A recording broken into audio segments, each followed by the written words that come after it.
येवले येथील संपर्क कार्यालयात आयोजित विविध विभागांच्या आढावा बैठकीत राज्याचे अन्न नागरी पुरवठा व ग्राहक संरक्षण मंत्री छगन भुजबळ यांनी खरीप हंगामाच्या पार्श्वभूमीवर महत्त्वपूर्ण सूचना दिल्या। जिल्ह्यात सर्वत्र पाऊस सुरू झाल्यामुळे शेतकऱ्यांनी पेरण्या सुरू केल्या असून त्यांना वेळेवर व मुबलक प्रमाणात बियाणे व खते उपलब्ध करून द्यावेत असे निर्देश त्यांनी संबंधित अधिकाऱ्यांना दिले। बैठकीस येवला व निफाड उपविभागीय अधिकारी, तहसीलदार, कृषी अधिकारी, गटविकास अधिकारी, सार्वजनिक बांधकाम, जलसंपदा, पोलीस व महापालिका विभागांचे अधिकारी उपस्थित होते।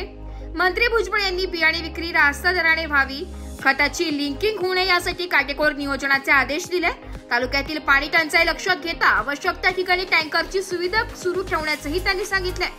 पीक कर्ज वाटपात येवल्यात 50 कोटीच्या उद्दिष्टापैकी 39 कोटी रुपयांचे कर्ज वितरित झाल्याची माहिती देत उर्वरित मागणीनुसार तात्काळ कर्ज पुरवठा करण्यात यावा असेही त्यांनी स्पष्ट केले। जलजीवन मिशन अंतर्गत विविध प्रादेशिक पाणी पुरवठा योजनांतील कामांना गती देणे, झोपडपट्टी वासियांसाठी घरे उपलब्ध करून देण्यासाठी जागा व प्रस्ताव तातडीने सादर करणे आणि वीज पुरवठा सुरळीत राहण्यासाठी सर्व तक्रारींचे निवारण करण्याचे आदेशही त्यांनी यावेळी दिले।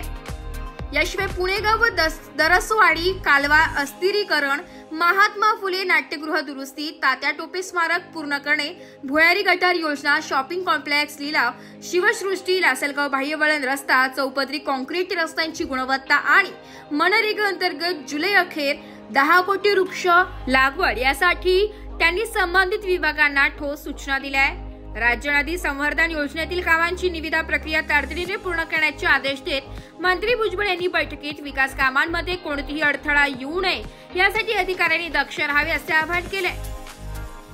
ब्युरो रिपोर्ट, नाशिक लोकशाही न्यूज, नाशिक।